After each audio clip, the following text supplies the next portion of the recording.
For 17 years, Gabby Gamarz did not stop. From her first call-up to a Brazilian youth national team back in 2010, through the Youth World Championships, the club transfers, the Olympic cycles, and every single edition of the Nations League and the South American Championship in between, she just kept playing. Belo Horizonte to Rio. Rio to Istanbul. Istanbul to Conegliano. Club season into national team season into club season again, year after year, with barely a gap for her body to reset. 2 Olympic medals. A captain's armband since 2022. One of the most complete outside hitters of her generation. And now, in 2026, it's her own body that's finally calling time. Gabby recently opened up about what's actually going on, and the story is more layered than a single injury. Earlier this season she dealt with a rib problem, which is what first knocked her out of national team action. But what's kept her out since is something different. Persistent pain in her lower back. And according to Gabby herself, and to the medical staff working with her, this isn't really about one bad landing or one bad hit. It's what 17 years of non-stop elite competition does to a body that's never really been given the chance to fully recover. She's been training at her club's facility in Belo Horizonte, working closely with the physical prep staff there, focused on conditioning and physiotherapy rather than rushing back onto the court. Brazil's federation and her club have reportedly built a joint recovery plan around her. Not a quick fix, but a longer runway designed to actually address the wear and tear instead of patching over it. And in her own comments, Gabby has been careful to frame this as a proactive step, not a setback. She's talked about taking care of her mental health during this stretch, about feeling grateful for the medical support around her, and about how well the rehab process is going.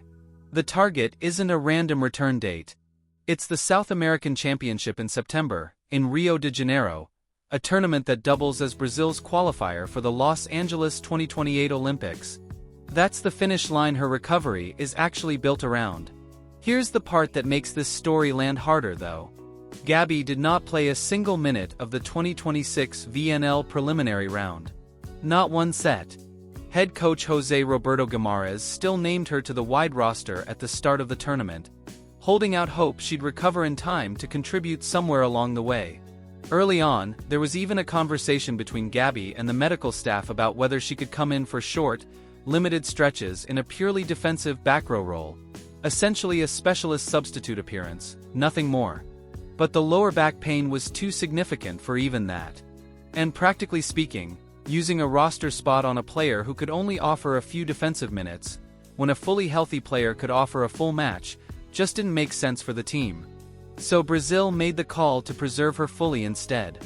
She traveled with the squad through the early legs in Brasilia and Ankara, but by the time the competition reached its 3rd week in Osaka, she wasn't even making the trip anymore.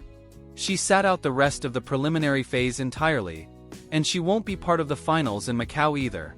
It's a strange position for a captain to be in, present for parts of the tournament, absent from every minute of actual play, watching her team compete for a title she's spent nearly 2 decades helping chase. And she's not the only name missing. Opposite Tainara also went down with a knee injury partway through the competition, and is out for the rest of the tournament, which means Brazil has had to lean on its depth more than once this cycle. And that brings us to the question hanging over Macau. Brazil closed out the preliminary round in 3rd place overall, level on points with the leaders, and they open the knockout stage against Japan in the quarterfinals on July 22nd. If they get through, Italy or the Netherlands await in the semi-final.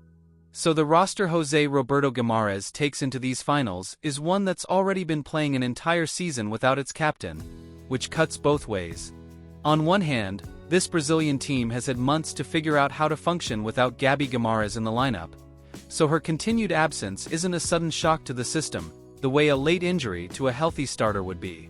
On the other hand, a title run without your captain, your most experienced leader, and arguably your most versatile weapon on the outside is never simply business as usual, no matter how much practice a team has had at coping without her. So can Brazil actually win the 2026 VNL finals without Gabby Guimarães? They've proven across an entire preliminary round that they can compete for a medal without her. Whether they can go all the way and take the title itself is the question Macau is about to answer. If you're into women's volleyball, this is where we cover it. Every VNL storyline, every rivalry, every player worth watching. Subscribe so you don't miss the next one, and let us know in the comments what you want us to dig into next.